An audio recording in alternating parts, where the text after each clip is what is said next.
The kitchen smells like cardamom and burnt ghee. There are 25 men in the next room. I can hear them. Shoes on marble, someone laughing too loud. A cousin I barely know calling out for more chai. The dining table is set. The biryani is done. The naan is stacked in a tower under a cloth. My mother is standing in the doorway between the kitchen and the hall, and she is looking at me the way she has always looked at me. Like a fixture. Like a stove. Like something that exists to produce heat, and ask nothing in return. Go, she says. Start serving. I set the ladle down. Very slowly. I look at her. Then I look at the clock on the microwave. It is 6:47 in the evening. My flight to Honolulu boards at 9:15. Welcome to Calm Revenge Tales. I'm glad you found this channel. We tell stories here about quiet people who waited, and then didn't wait anymore. If that's what you came for, subscribe now, because this one takes a little while to land, and you're going to want to be here when it does. My name is Nadia Faraz. I am 34 years old. I am a licensed civil engineer. I own a 2-bedroom condo in Mississauga that I bought at 29 by myself. With a down payment, I saved over 6 years of brown bag lunches and 1 vacation a year. My employer is a mid-size infrastructure firm. I design drainage systems. I am very good at it. I have 1 sibling, my brother Tariq, who is 31, unmarried, and has never in his adult life paid a bill without someone first reminding him 3 times. And then there is Nanny, my maternal grandmother, Zubaida Begum, 81 years old, 4'11", her hair gone completely white somewhere around the time I was born. She lives in a ground floor room in my parents' house in Brampton. She has a small television, a prayer rug facing a specific wall, and a begonia plant she named Gulshan that she has kept alive for 9 years. My family tolerates Nanny the way you tolerate a leak, acknowledging it exists, doing nothing about it, occasionally stepping around it. She eats after everyone else. She is not invited to sit at the dining table during gatherings. She does not attend Tariq's parties. She is not asked her opinion. She is 81 years old, and in her own daughter's house she eats alone on a tray in her room. I eat with her every time I visit. We eat sitting on the edge of her bed, watching a Pakistani drama she has seen 4 times already, and she always gives me the better portion and tells me I look thin. Tariq's engagement party was set for a Saturday in November. His fiancée's family, 40 people, assorted aunts, future in-laws, cousins with opinions, were coming from Toronto and Hamilton. It was a significant occasion. My mother called me 3 weeks before. We need help, she said. Tariq wants the full spread. Biryani, karahi, halim, raita, naan, the desserts. You know how to cook. I do know how to cook. Nanny taught me. Specifically Nanny's biryani. The one with the whole spices toasted dry. The saffron bloomed in warm milk. The rice par-cooked and layered with the meat, and sealed with dough around the rim of the pot to trap the steam. It takes 4 hours from start to finish. It is the best thing I have ever eaten. I'll come, I said. But Nanny should be at the table. My mother paused. She gets tired at gatherings. She gets tired of being excluded, I said. Those are different things. The pause grew longer. We'll see, she said. I had lived long enough to know that we'll see was a no that didn't want to be argued with yet. But I said yes anyway. I said yes because I wanted to see Nanny get dressed up. She owns a sea green shower kameez she bought for Eid 7 years ago that she has never worn. She told me once she was saving it for a special occasion. I thought, this could be it. I flew in Friday night. I stayed at my parents' house. I noticed, arriving, that the seating plan drawn on a piece of paper on the refrigerator had 42 names on it. Nanny's was not among them. I said nothing. I put my bag down. I started soaking the rice. The party was set for 6. By 4 I had been cooking for 3 hours. My mother and her 2 sisters were in the living room arranging flowers and talking about Tariq's fiancée's jewelry. Tariq was upstairs getting dressed. My father was somewhere I could not locate. At 5:30, the guests began arriving early. At 5:45, My mother came into the kitchen and told me that Nanny would be eating in her room tonight, because the gathering was too crowded and Nanny found it overwhelming. Did you ask her? I said. I know my own mother. Did you ask her? I said again. She turned and left. I went to Nanny's room. She was sitting on the edge of her bed in the sea green shower camise. She had put on her good earrings. Small gold drops. She was waiting. Are they ready? She asked. I stood in the doorway for a moment. My hands were still dusty with flour. Not yet, Nanny, I said. But you look beautiful. She looked down at her hands. Then she said quietly, I just wanted to sit at the table once. I went back to the kitchen. I finished the biryani. I served it. And at 6:47, when my mother came to the kitchen doorway and told me to start serving the guests, I set down the ladle. Nanny should be at that table, I said. This is not the time, my mother said. The guests could hear us. Two of my aunts appeared behind her. Then when? I asked. You are embarrassing this family, my mother said. Her voice went flat and cold. If you cannot help tonight, then leave. We don't need you here. She said it clearly, in front of everyone. A cousin of Tariq's fiancée was standing 5 feet away holding a plate. He heard it. He looked at the floor. I looked at my mother for a long moment. Her jaw was set. My father had materialized in the hallway. He said nothing. I took off the apron. I folded it. I put it on the counter. I walked to Nanny's room. She looked up when I came in. I sat beside her on the bed. Come with me, I said. Where? I have a condo, I said. It has a second bedroom. It has a window that gets morning light. You can bring Gulshan. She looked at me for a very long time. Then she said, let me get my good bag. We left at 7. The biryani was on the stove. The guests were served by someone else. I don't know who.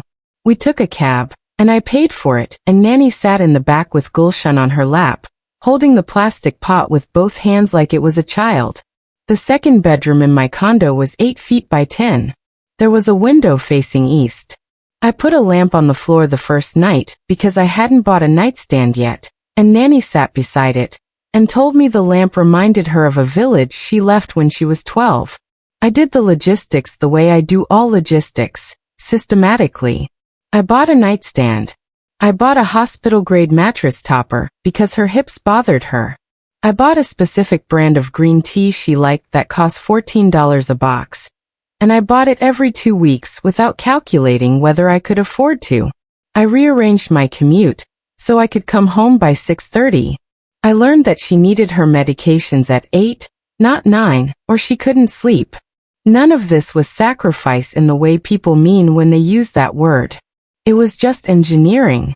You identify the constraints. You design around them. In the evenings she taught me things.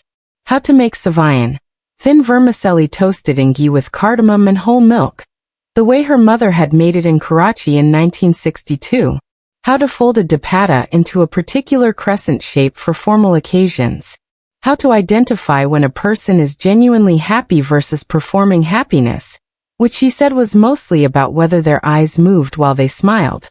On the kitchen table, between the fruit bowl and the stack of engineering journals I never read fast enough, there was a small metal tin. Olive green. The paint was rubbed off one corner. Nanny put it there on the second day and said nothing about it. She moved it once to dust underneath it, then put it back in the same position. I noticed it the way you notice something that is always there, regularly without asking. My mother called twice in the first month. She wanted to talk about Nanny coming home. I told her Nanny was home. She told me I was being dramatic. She offered me money, a figure she described as to help with costs. That was conditional on Nanny returning to Brampton. I told her I didn't need it. My Aunt Miriam called and told me the family was worried about Nanny's health, and that she should be somewhere familiar. I asked Miriam when she had last eaten a meal with Nanny. The call ended. If you're watching this story and you're in a moment like the one I was in, where you've done the right thing and you have no idea yet what it will cost, subscribe now. So the rest of the story finds you.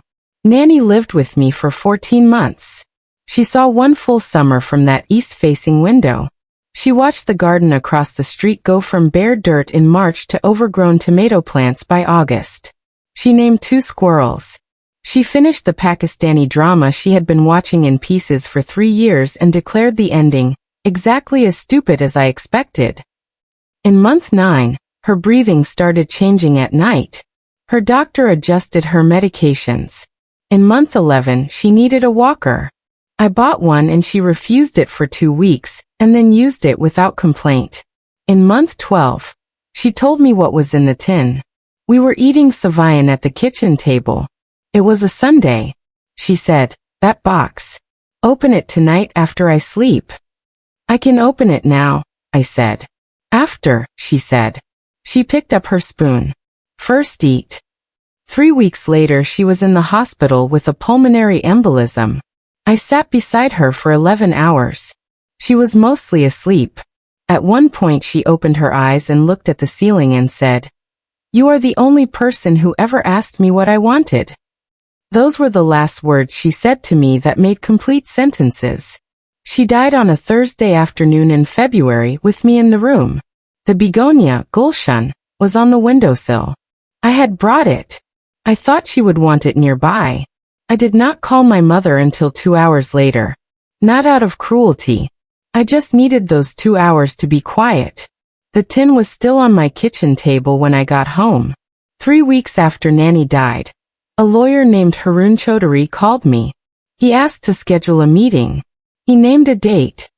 He told me it was regarding the estate of Zubaida Begum, and that the meeting would include all parties named in a will drawn up in 2019. I said I would be there. The meeting was in a small boardroom in a legal office in Scarborough. My mother was there. My father, Tariq. One of my aunts, Miriam, the one who had called about Nanny's health. And me. I put the tin on the table. Mr. Chaudhary opened the file. He explained in the calm language of legal documents that Zubaida Begum had, in 2019, converted a fixed deposit account she had held since 1987 into a registered trust. The trust had been managed quietly, reinvested annually. He read the current valuation. $412,000. My mother made a sound like something breaking inside her chest, but I could not look at her face. Mr. Chaudhary continued. The trust named a single beneficiary. It had always named a single beneficiary. The name had been entered by Nanny herself, in her own handwriting, at a notary office on a Tuesday in March 2019. The week after I had first told my mother that Nanny should sit at the table during family gatherings. The beneficiary was me. Tariq stood up. He said something about undue influence. He used the phrase several times, his voice getting louder, his hands gesturing at the document like it was an error in a spreadsheet. My mother sat very still. Her eyes were wet but her face was composed, and for just a moment I saw in her expression something I had never seen before. Not grief for Nanny, but the specific fear of someone who understands, too late, what they failed to see. Miriam looked at her hands. Her face went through several things quickly. She did not speak. Mr. Chaudhary let Tariq finish. Then he explained in the same calm language that the trust had been established independently, witnessed by a notary and 2 individuals unrelated to the family, and that the documentation was complete and legally unambiguous. He slid a copy of the paperwork across the table. I had not known about the trust. I want to say that clearly. I did not bring Nanny to my condo for $412,000. I brought her because she was sitting on the edge of her bed in her best clothes, waiting to be invited to her own daughter's table. I looked at my mother. She said once. I said that she just wanted to sit at the table once. I picked up the tin from the center of the table and opened it. Inside, one photograph folded. Nanny and me, at a wedding I barely remembered, when I was 7. She has her arm around me.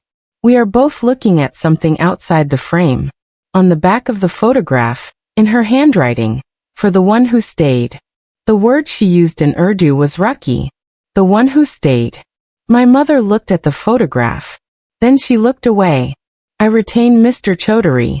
The trust transferred without contest. Tariq had one consultation with a separate lawyer, and was advised that a challenge had no basis. My mother called once after the meeting. She said she wanted to explain. I told her I was willing to listen, if she wanted to talk about Nanny, about who Nanny had been, what she had wanted, what she had been denied. My mother hung up. That was the offer of mercy. She refused it. I proceeded without guilt. I paid off the remaining balance on my condo, $108,000. I established a small annual scholarship at a Karachi university in Nanny's name, Zubaida Begum, for women in civil engineering. $11,000 a year, funded in perpetuity from the invested remainder. Tariq and I have not spoken. Miriam sent a card 6 months after the meeting. It said only, I should have done more. I kept it. I don't know what to do with it yet, so I leave it in a drawer. The second bedroom in my condo is still a bedroom. I kept the hospital-grade mattress topper. I kept Gulshan the begonia on the east windowsill. It bloomed last April. 9 red flowers that lasted 3 weeks. I did not take a picture. Some things you just stand there and look at. On my kitchen table, between the fruit bowl and the engineering journals, there is nothing now. But I know exactly where the tin is. I know what it holds. And sometimes in the morning, when the light comes through the east window and crosses the table, I feel the weight of the word she wrote on the back of that photograph, Rucky, and I think, yes, that's the one. You don't always know when you're being watched by someone who has decided to trust you. You don't always know what it costs someone to wait, quietly, in a room they weren't invited out of, for someone to notice. Check on the oldest person in your life today. Not a call to say you're busy. A real one. Ask them what they wanted, once, that they didn't get. You might be surprised how long they've been waiting to tell someone. Share this story with someone who needs it. Leave a comment about the person in your life who sat at the edge of something and waited. Subscribe so you don't miss the next one. I'll see you in the next one.